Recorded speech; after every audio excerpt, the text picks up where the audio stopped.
And we're live! Welcome to RockSim Live.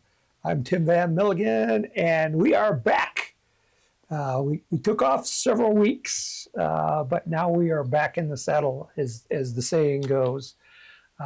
Last week, I was at NSL in Alamosa, Colorado. That's the National Sport Launch. And the week before, I was at LDRS, which was in California, near Fresno. So I was doing a little bit of traveling, flying rockets, meeting so many of you people out there.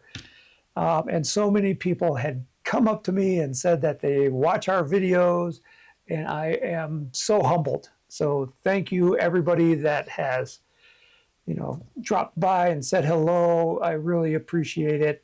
You make this all worth it. So thank you so much.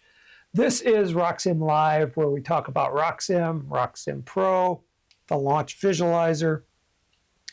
And so if you have any questions on how to use that to design rockets, that's what we're here for. I'm here to try to elevate our consciousness in rocketry and make you all experts and help. And, I also learn a lot as I'm doing this myself. So I do have the chat going on right now, and that's where the questions are going to come from. So go ahead and put your questions in the chat, and also say hello. And if you want to be recognized, say where you're from. So let me check the chat real quick and see who's here. So we have Chris Howe, and he says he's from Falcon, Colorado, which is like a stone's throw that way. But he's currently in Michigan for the summer, building and flying rockets. Well, it's a good place to be building rockets, but if you want to fly rockets, Colorado is the place to be. We don't have very many trees. We have Chris's Rocketry and More from Golden Valley, Arizona, and Ralph M. Boom from Maine. So thank you, Ralph, for being here. And we have Naija Burash. He says, hi, fellow. And Johan from the Netherlands is here. So hi, Johan. And Troy from Riverton, Utah. Cool. Everybody is in the house. So if you have questions about RockSim, go ahead and put them into the chat. Johan says that he liked the coefficient of drag video that we just released on Tuesday. So if you are not a subscriber to our newsletter, you want to make sure you do that, because that's how you get notified of those great videos and newsletters that we produce. I'm currently writing another newsletter. It's about the Mako, and I happen to have the Mako, one of the versions of the Mako right here. So this is the Mako. It's a 3-inch diameter rocket. Normally, it comes with a single 29mm motor, but on this one, we modified it, and we put 3 29s in there. We designed this rocket so that you could modify it and make it your own. And there's different modifications that we recommend. And so that was what the newsletter is about. So if you want to figure out and follow along on all the different mods that you can do to this rocket, make sure you subscribe to the newsletter. We just released this rocket 2 weeks ago. A week ago last Tuesday. I showed it at LDRS, and I flew it at LDRS and had a great time. And then we flew it again at NSL, and we flew a whole bunch of different versions, like the 3-engine cluster, a 38mm version, dual deployment version. And these are all mods that are easy, well, semi-easy to do with the Mako kit. So that's kind of what the Mako kit is about. So check it out if you have not seen it yet. Got our first question from Curtis, and he says, just bought a new laptop. Can I have RockSim on both my desktop and my new computer? And the answer is yes, Curtis. You can have up to 3 computers that you own personally. Some people abuse that privilege. but we allow for this very reason, because you have, your traveling laptop, and then you have your home computer that's like really blazing fast. So yeah, load it up on up to 3. And you'll use when you, let me show you my screen. First, I need to open up a new window, and I need to go to the Apogee website. Okay, now let's share my screen. Okay, so here is the Apogee website. When you log into your account, and it will say, hello, your name, and I'm not logged in right now, and then go under my account, and there will be RockSim unlock keys there. So if you forgot your unlock key, that's where it will be stored, and you can see how many times it's been installed on different machines. And they'll tell you how many you have left. Some people will install it on a computer, and then the computer crashes, and it's still installed on that computer, and then basically we have to do a little bit of juggling to get that code back so you can put it on a new computer. So while I'm on here, this is the Apogee website, apogeerockets.com. This is where you find RockSim. So there will be this scrolling banner, and you can just click on it, and it will take you to where you can buy it. But if you scroll down a little bit past the video of the new features, you can download a free 30-day trial to test it out. And we do recommend that for everybody that's new. There's a lot of people that are using RockSim. I just found out this week that we have run out of passwords. We were issued 30 unlock keys. We were issued 30,000 of them, and we've gone through them all. And so now we've gone up a tier, and the cost has gone up. There's so many people using RockSim. So if you're not using RockSim, join the crowd. There's at least 30,000 others people that are using it. Yeah. So also, if you go to how-to and guides here on our website, and you come down here to software, there's video tutorials, and these are like the how to get started tutorials, the basic stuff. The first tutorial is going to be how to load a rocket, and then how to load an engine and how to launch it, because that's like the most important thing. We want you to get up to speed as quickly as possible, load a rocket, launch it, and then see what the results are going to look like.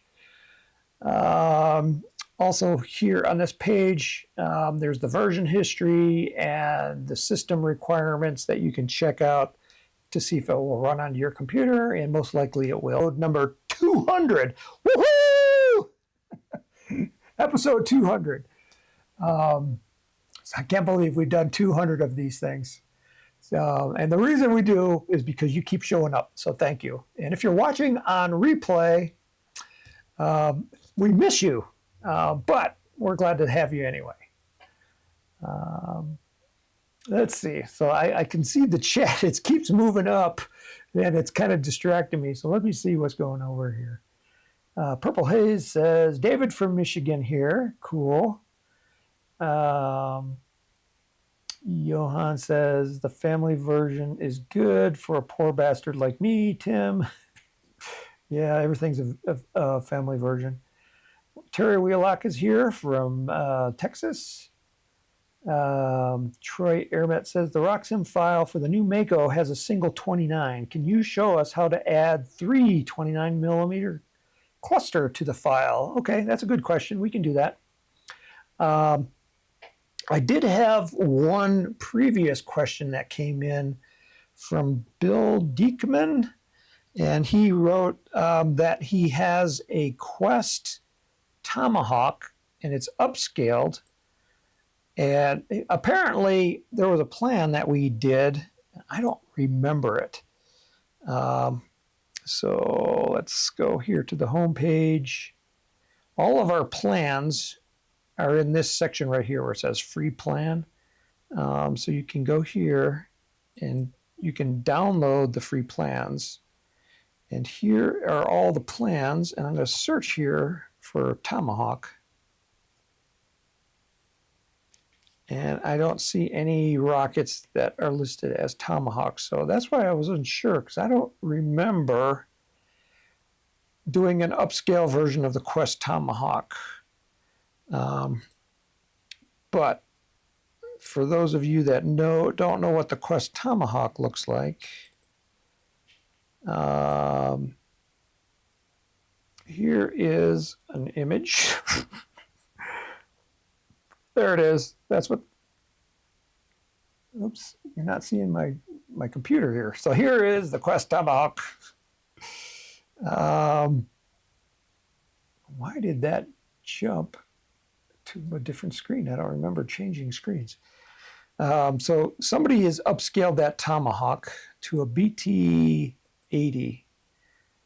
And we used to sell the kit, but the kit, I believe, has now been discontinued. But if you're in RockSim, so I'm in actually RockSim Pro, but it's the same for RockSim. So if you go in here to open, and I'm going to go to my applications folder where RockSim is installed. And why is this? I'm going to sort by name, RockSim. I'll open up one of these folders and go, I'm looking for the design folder. So here's the design folder. And now I'm looking for Quest. And it's not in there. I checked earlier and it was in one of my design folders. Here's a Quest Tomahawk. Okay, so here's a Quest Tomahawk from 2007. Here's one from 2019. So I'll just open that one. See, it was in my design folder. You can't see that. So here's my breadcrumbs. So it was showing in RockSim 9, Designs, Quest Aerospace, Quest Tomahawk. Open. Okay, so there is the Quest Tomahawk, and if I look at it in 3D, that's what it looks like.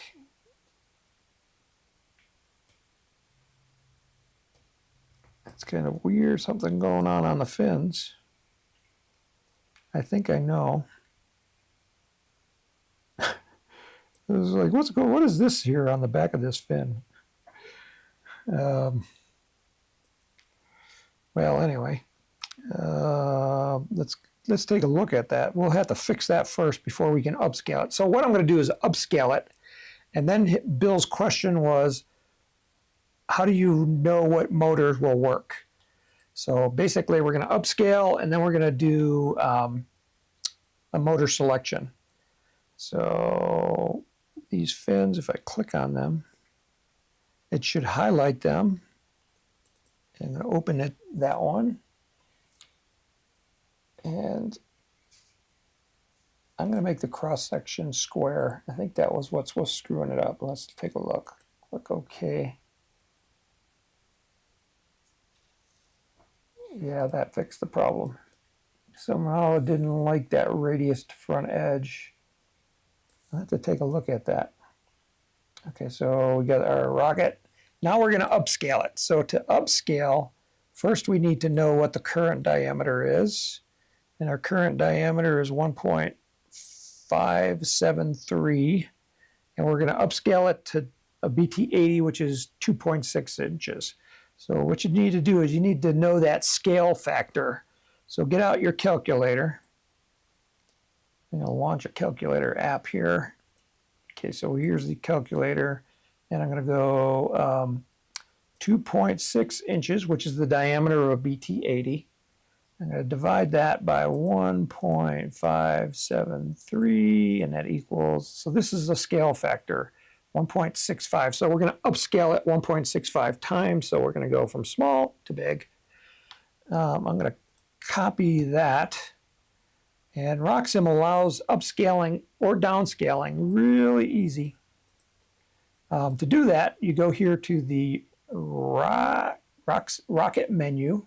Come down here to scale, come over here to scale factor, And the scale factors, I'm going to paste that number in here. I lost the number, didn't take.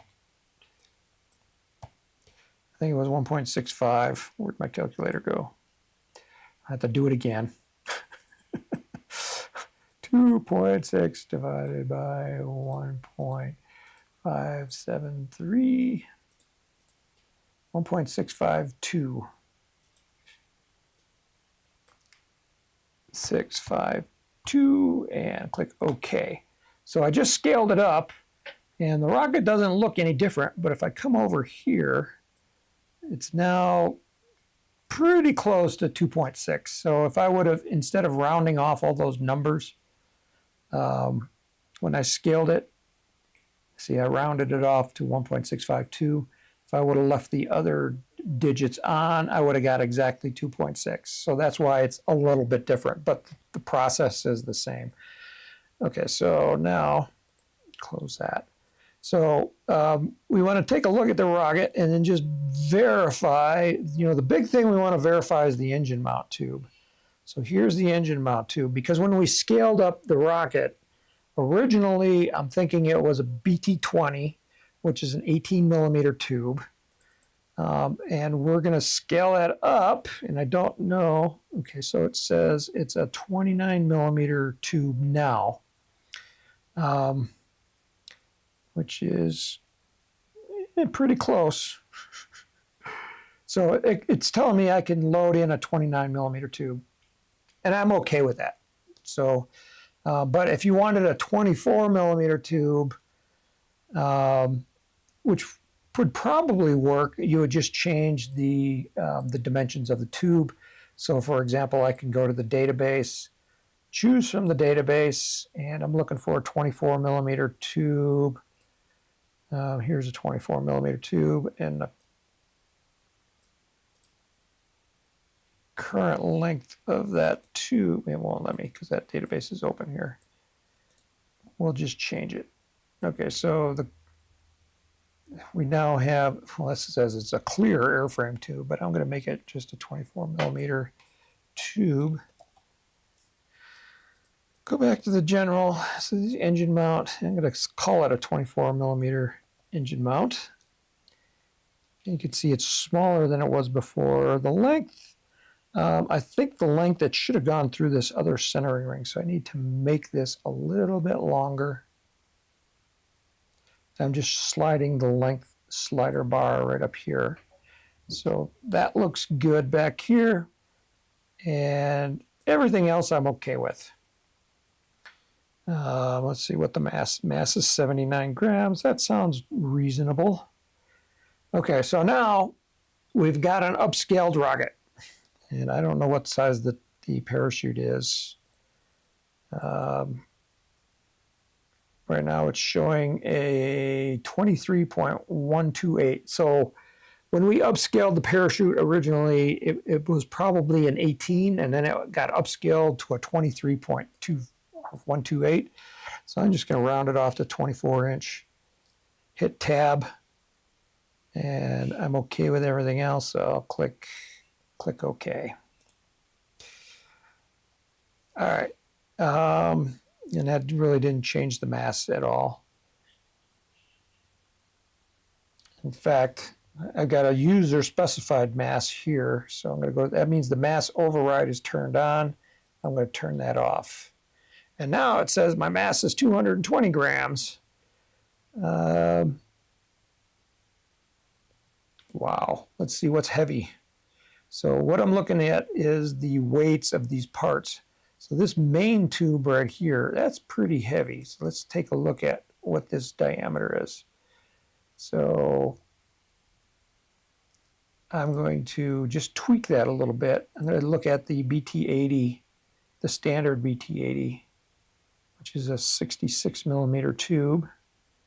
That's the hard part about designing rockets, is knowing the standard size is like a BT-80. What does that mean in inches? And I've been around long enough where I know that's a 66 millimeter. And then it just made it shorter.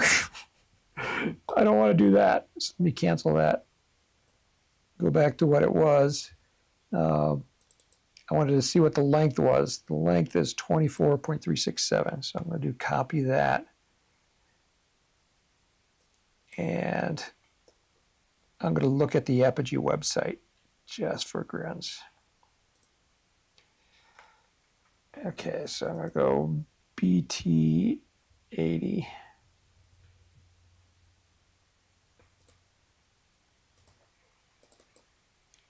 Let me click on that.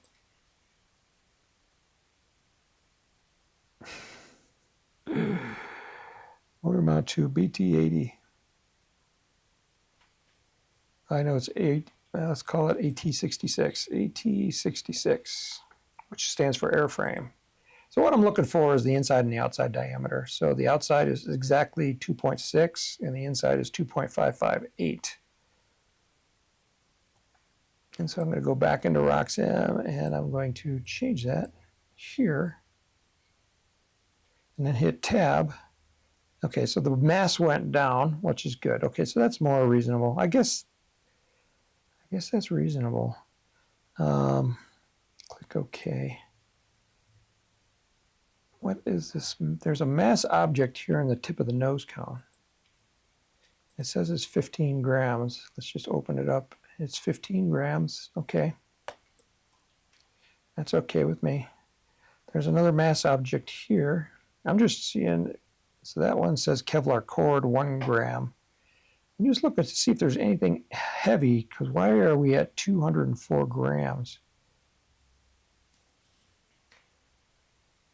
I got 50 grams, 70 grams. Something just seems really heavy.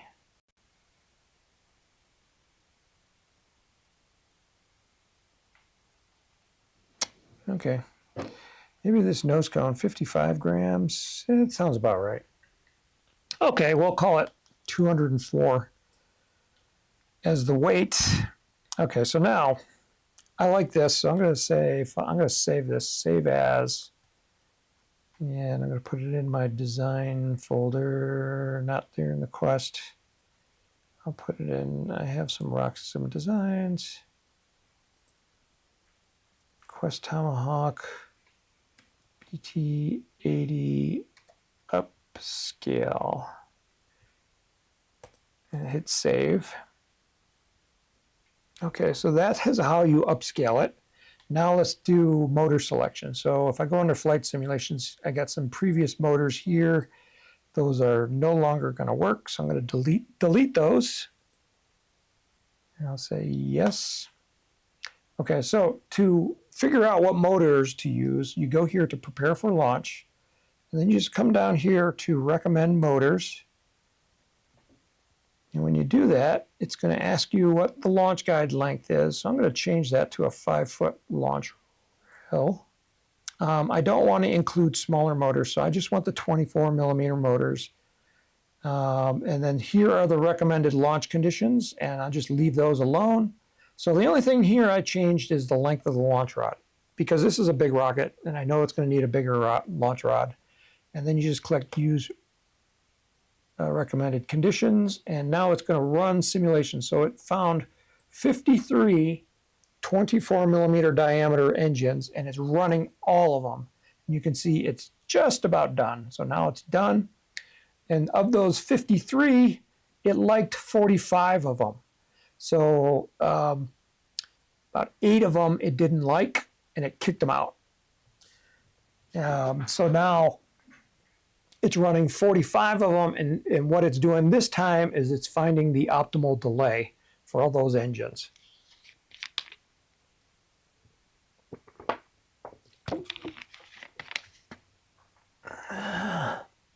We have Bernie Zach here. He says hello from Argentina. Wow, we've got more people from outside the country than inside the country. We have Guppy Guy from Boise here. And Mitt Patrick says, hello, anybody have any advice for finding rockets easier without buying expensive GPS? So if you go here on the Apogee website and come down here to shop, and then go here to electronics and payloads, and then come over here to rocket locators. We do have GPS devices, which are not cheap, but we also have other things. We have 3 beepers, micro beacon, which we're currently out of stock. We have the RB02 beeper, and then the Transolve BeepX. And basically what these do is they just emit a very, very loud sound, so that you can hear your rocket when you get fairly close. Now, it depends on which way the wind's blowing. If the wind is, if the rocket's over there and the wind is blowing that way, it's going to kind of blow the sound away from you. So it depends on which way the wind blows and on how far away you can hear these things. They're not perfect, but they're better than nothing, particularly if your rocket lands in like tall corn or something, and you kind of know where it is and you're close. But if you've ever looked for a rocket in corn or sunflowers or anything tall like that, having a beeper in it will really help you. You can use an Apple AirTag, as Terry Wheelock says. I've never used one. I believe they are Bluetooth, or they got to connect to the Wi-Fi. So I'm not sure how far away you can pick up an AirTag. That's a good question. If you know that answer, let me know. Anyway, so going back to RockSim, let's see. Okay, at this time, it had run all the simulations, and you'll notice before we were at flight simulations, now we're on the recommended motors tab. So once it's done running all those simulations, it didn't take long. I was sipping water and doing the chat while I was doing it, and it found all these motors. And now these are the ones, if I click on this column and I click organize column, oops, I go back. So I click on there and it says show only recommended motors. And I do that, and then it resorts the list and it kicks out all the ones that weren't recommended. So now only the ones that I'm seeing are the recommended motors. So D15 with an optimal delay of 4.21 seconds would be a good choice. That's 24 millimeter. We got an E18, an E20, F12. So you can see the list. And so that is how easy it is to pick motors for your rockets. Not just this rocket, but for any rocket. As long as you only have one engine in here, you can use that recommended motor button. If there's more than one engine, you can't, because the permutations are too great. There would be thousands of possible combinations. So we only allow it for rockets that have a single rocket motor in them. Yeah, so there's a bunch of them. And then you can, select, how do you select based out of this list? These are all going to work. So then you just say, okay, what is the size of my field? So you may want to sort by maximum altitude. So the smallest one is the C11, and the biggest one is the G65 white. That's going to go over 3,000 feet. So basically, you're going to be looking at the maximum altitude to figure out how high the rocket's going to go, and then based on that is like how far away it's going to drift. For example, if I select the E20 and I do load engine, so I right-clicked on that row, hit load engines, and so it loaded the engine back here. Now I'm going to go prepare for launch, and you'll see it's already loaded the motor. And then I'm just going to set up my simulation here. So I had a 72-inch launch rod because it was 60 inches because it was 5 feet. And you can say, okay, it's 0 degrees from vertical. And the azimuth, since I'm launching straight up, the azimuth, which is your compass direction, it doesn't really matter because I'm just going straight up. Under launch conditions, I'm at this altitude, and this is a latitude and the longitude. I'm not sure where that is, but as soon as I click flight profile, it'll rerun that simulation. And then it's going to show me what the launch will look like in the launch visualizer, since I'm in RockSim Pro. And from what I'm looking for is how far away is it going to land? And more importantly, are there any obstacles in that area that might affect the retrieval of that rocket? So Mitt Patrick's question of how do you find your rocket? Well, the beginning part is only launch it where you know you're going to be able to recover it. And that's what the launch visualizer is for, is to kind of give you a visualization of your own launch site. So right now it's going out to the internet and it's trying to load the maps. It's being a little slow. Like I always have to apologize every week for my slow computer. I really need a new computer.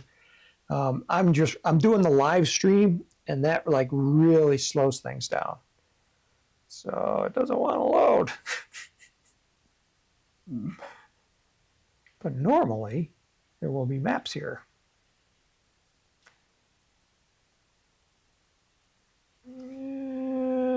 Okay, I'm going to cancel out of that.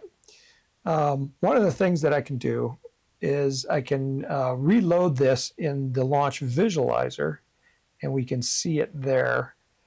So the launch visualizer is at rocksim.com. And when I go there, this should be faster because this is run in the cloud and not on my local computer. So the only thing that's slow is downloading the data from the internet. It's like being really slow. Here we go. Maybe my internet connection is slow. Why did I click the wrong button? I wanted to click login. Okay, so I'm going to sign in. And then I am going to upload a new design. So click that button there, and then I'm going to go browse from my computer.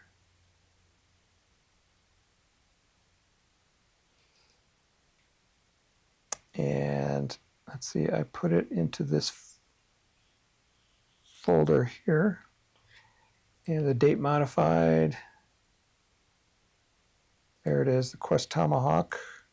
Open it, and then upload. And it's taking it from my computer and putting it in the cloud. It tells me it was successful, and then it's going to draw a picture of the rocket sitting on this pad here. So there is the rocket, and it shows you a compass direction, and right now we're launching straight up. Then we have to select the launch site. By default, it's our launch pads in Pueblo, Colorado.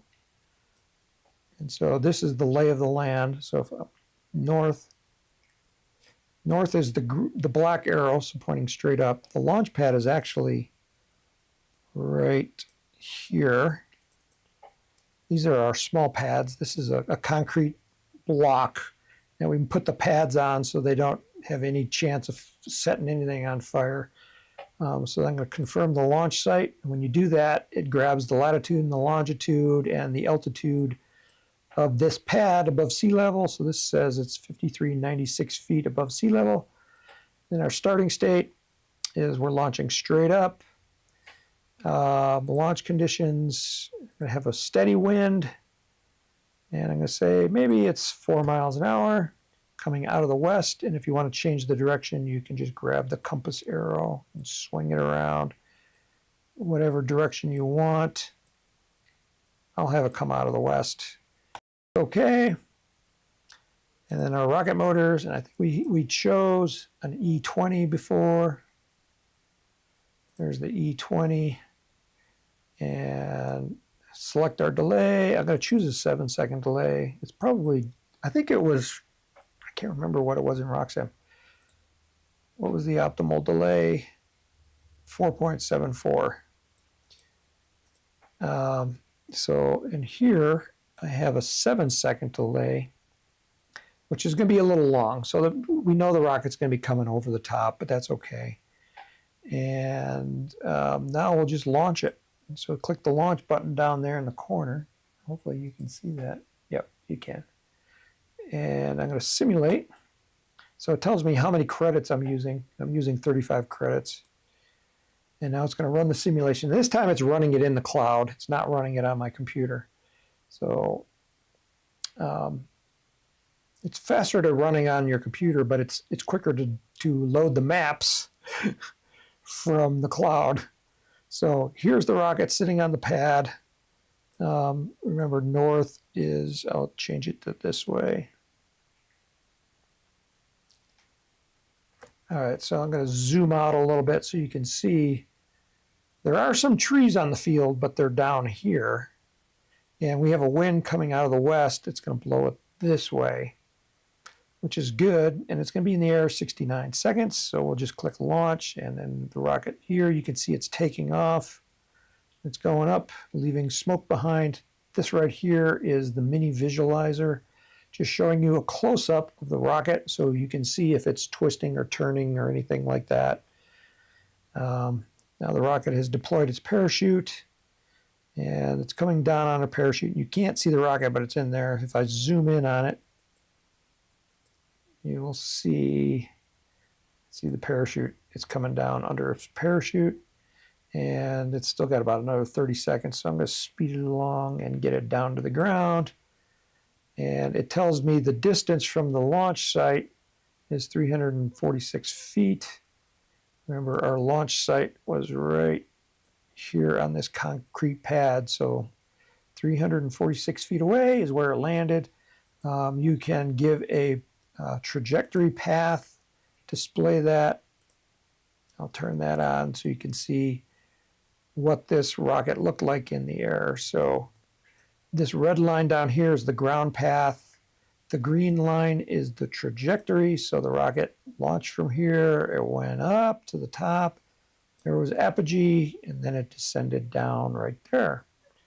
And this is in 3D, so you can rotate it around, get the lay of the land.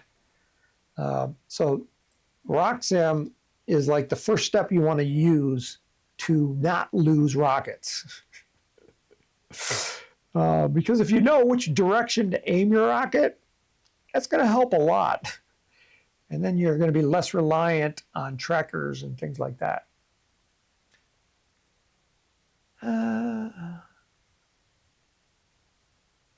Okay, no other questions. So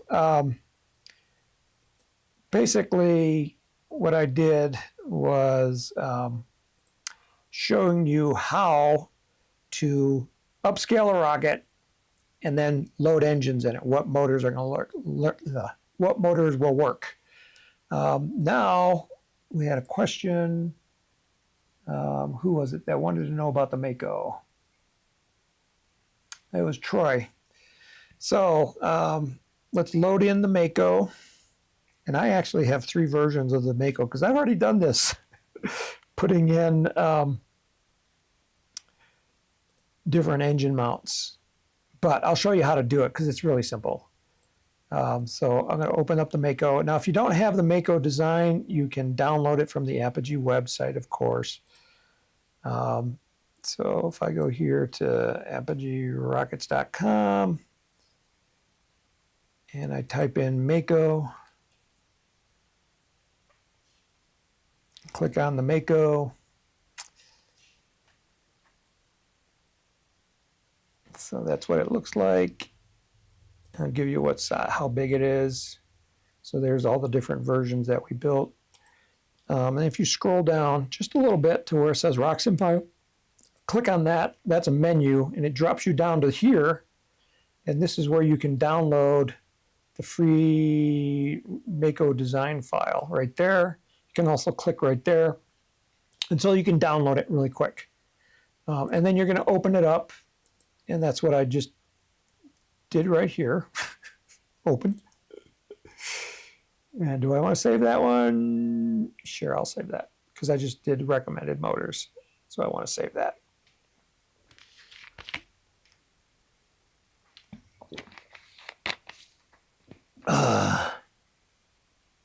Stuart Greeley is here, and he says, Tim. Why is this? Okay, so here is the Mako, and it's loading it still.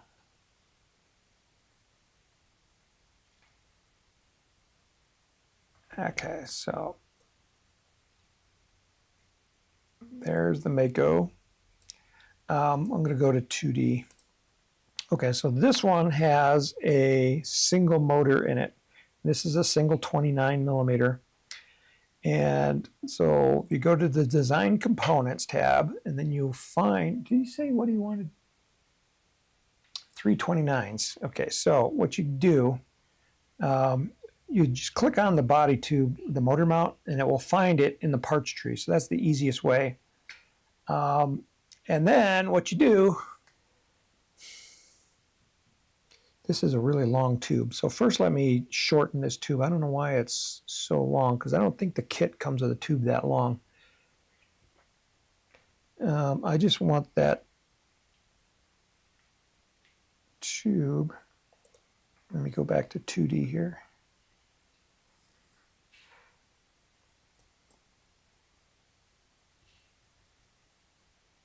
Okay, so I'm going to change the length. I'm going to shorten the length. Okay, so I'm going to make that length 6.875 inches, and it's a 29 millimeter motor tube, and I'm going to click OK.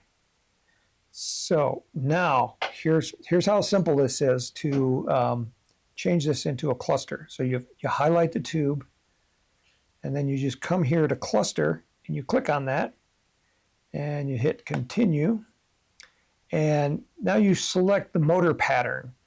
And here's a standard 3 motor pattern, but I wouldn't select this one, and I'll tell you why. The reason is, let me open up our Apogee website again. You need to space the tubes slightly apart because the thrust ring that's built into the back end of 29 millimeter motors, if the tubes are touching and you're gluing them side by side, what's going to happen is those thrust rings are going to interfere with each other, and you're not going to get your motors in all the way. I thought I had a, here we go, let's open this one.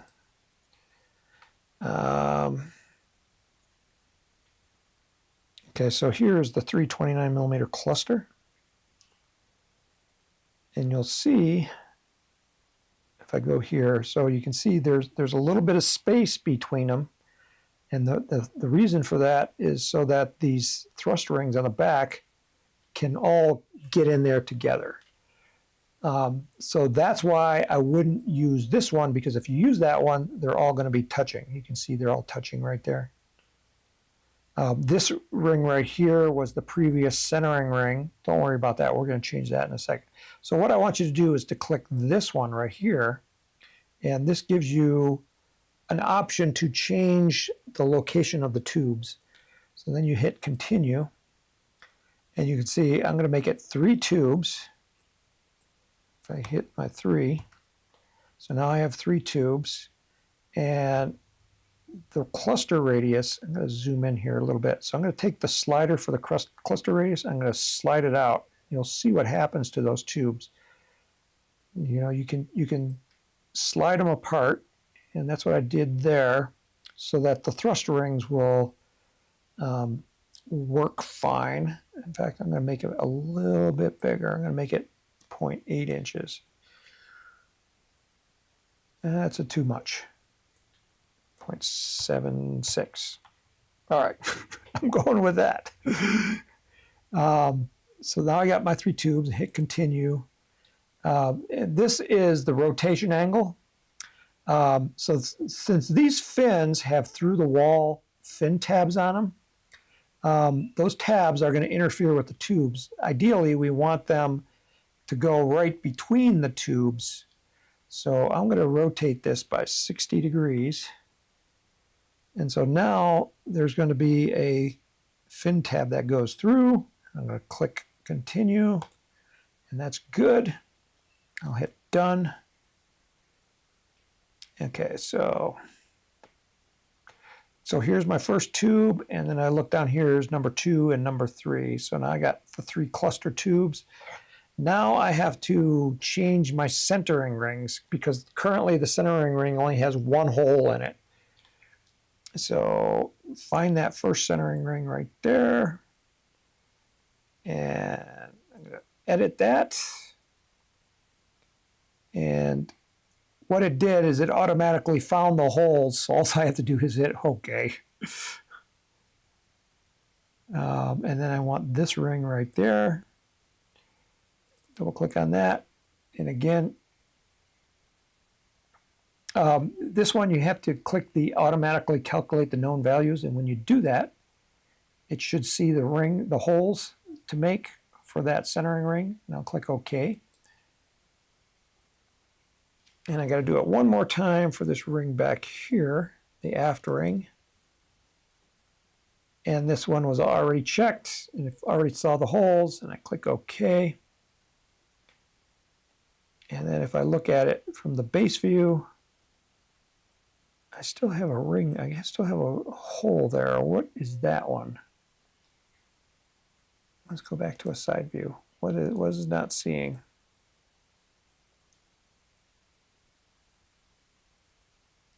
Oh, this ring right there. This is a ring to attach the shock cord. I'm going to delete it. Delete it. Yes. So what I would do is attach the shock cord to this ring and let it go through that ring so that then there is 2 anchor points along that tube.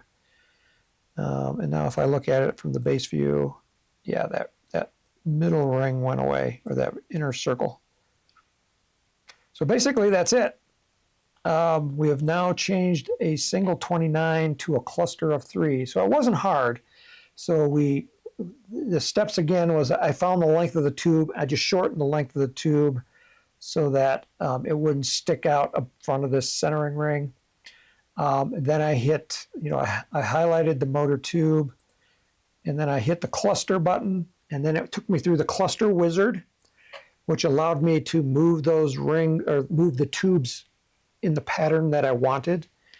I went through that, and then I went through each of these centering rings just to make sure that they had 3 holes in them. And we wanted to do that so that it accounts for the weight. They're going to be, those centering rings are going to weigh less because now they have 3 holes in it instead of 1. And that's it.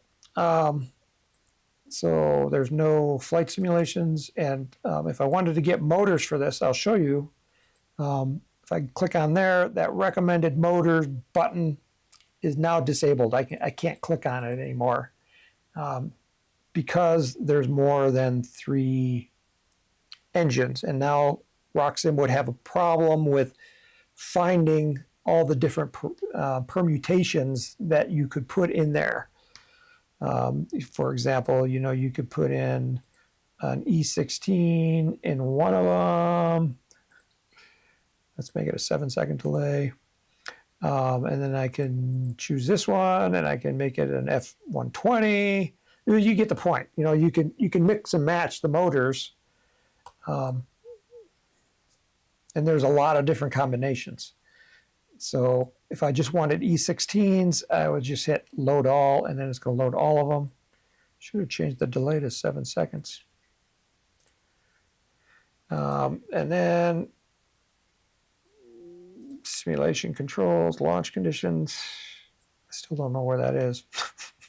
Launch. Let's see. So now it's launching it. And it tells me it went 1,872 feet. And, there's a 0-second delay in one of them. That's probably why it didn't go as high as it should have. Let me go back to there. That should be a 7-second. Now let's launch. That 0 second was probably ejecting it too early. Nope. Actually, it worked. Yeah, so that's how you change a single motor mount to a cluster. So that's pretty simple. We will have the newsletter article on Tuesday that goes through all the mods, and I have, as a courtesy, created a RockSim file that does have that cluster in it. So you'll be able to download. I already showed you where you can download the single 29. Then there'll be a cluster of 3 29s, and then I think there's a single 38. So there's 3 different versions that you can download. And that's all the questions we got. Oh, Space FO says, hello, Mr. Milligan. I'm from Williamsburg, Virginia. What do I do if there are no NAR or Tripoli sites near me? Well, so, well, you would probably have to drive a little bit. Somewhere on our website, we have a locator for the NAR and Tripoli websites, but you can always find it. Like if you wanted to go to a NAR site, you go to nar.org.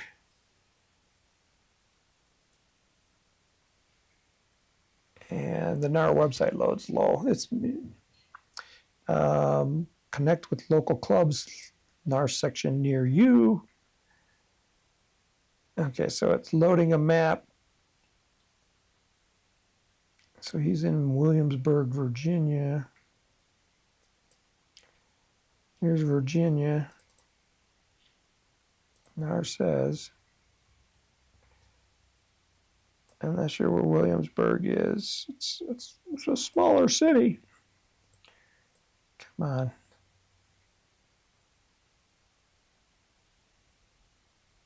I don't know, but here are the ones that are closest to you, and you just have to drive.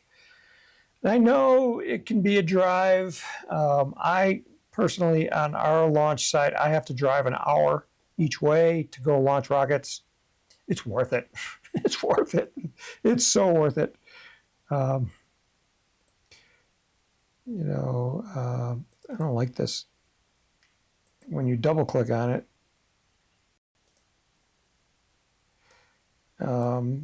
so Colorado, so I live in Colorado Springs. We do have a club here, but their field is small. Our big field is down here near Pueblo, and it's an hour drive, and it's definitely worth it. Yeah, so that's what you got to do. You got to bite the bullet, get a ride if you don't have a car. There's a lot of Rocketeers that drive a lot further than I do. I know we got people from Denver that drive down to Pueblo. So that's another hour on top of my hour. So they're 2 hours, and they do it. Last weekend I was down in Alamosa at the National Sport Launch, and that was a 2.5 hour drive. And it was worth it. It was a beautiful drive too.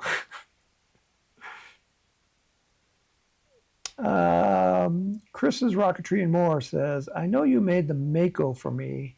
I can't help myself. I just have to modify rocket kits. That's good. He did a mod on the Hermes to make the Sustainer air start, which is really cool.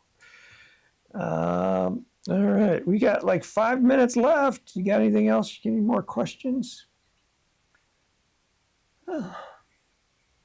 Make sure I didn't miss any over here. Nope. What else can I talk about? Oh, I can talk about this. In my hand, let me change to this camera here. So in my hand, and I wish I had a camera that could do a close-up, but this is a new product that we're going to release on Tuesday, and it's called a missile meter. Now, what's a missile meter, you ask? missile meter. Let's see if it comes up on our website.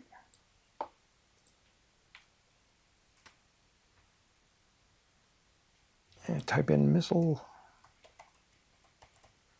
meter. Oh, look, it does come up. So I can show you this. Go back to desktop. Okay, so here is the missile meter. And what it is a tiny 2-gram altimeter. And it's got a digital display that lights up.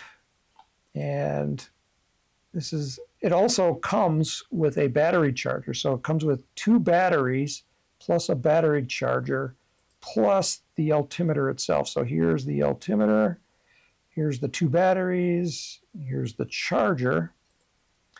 You can see how small it is if you compare it. And that's my hand right there. So it's about less than an inch long and less than a half-inch wide. It's got a little loop right here where you can attach a shock cord. So you can attach it to the loop on your nose cone. And it's really tiny. All it does is to measure the peak altitude. So the most comparable altimeter that we have is the Jolly Logic Altimeter 1. This is smaller. They're both easy to use.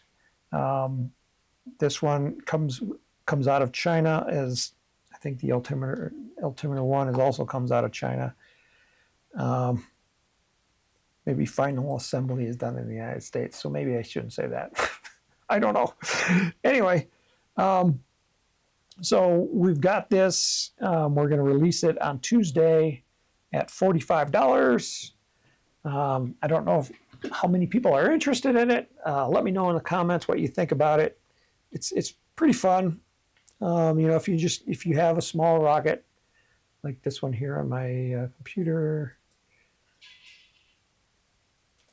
That one. So this is the Research Express rocket, and this would be perfect for this small altimeter. It'll fit inside of a BT5. So if you want to know how fast those little 13 millimeter, not how fast, how high those 13 millimeter rockets go, it will be pretty good. You can also use it on kites and on birds, those people that are flying falcons and birds. You can strap it to the leg. It's only 2 grams. They won't even notice it because it senses, it will only measure the maximum altitude. So if the bird is going up and down, it's only going to find the highest point or the highest point that your kite went, which makes it useful. Yeah, I think that's about it. It's kind of fun. Does the altimeter need to be protected from the ejection charge? Well, that's a good point. Typically, you should. This rocket does have a payload bay, but I have put them inside the tube. You just have to be, the difference on this rocket, this altimeter, it's got the battery that you can unplug. So if you don't have it in a payload bay, there's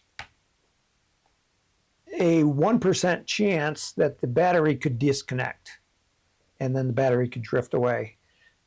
It's a very small, I don't think it's ever going to happen because the mass of the battery is less than 1 gram. And there's just no inertia for it to pull itself out. The only thing that might pull it out is if it got fouled in the parachute and the parachute string got wrapped around the battery and yanked it out.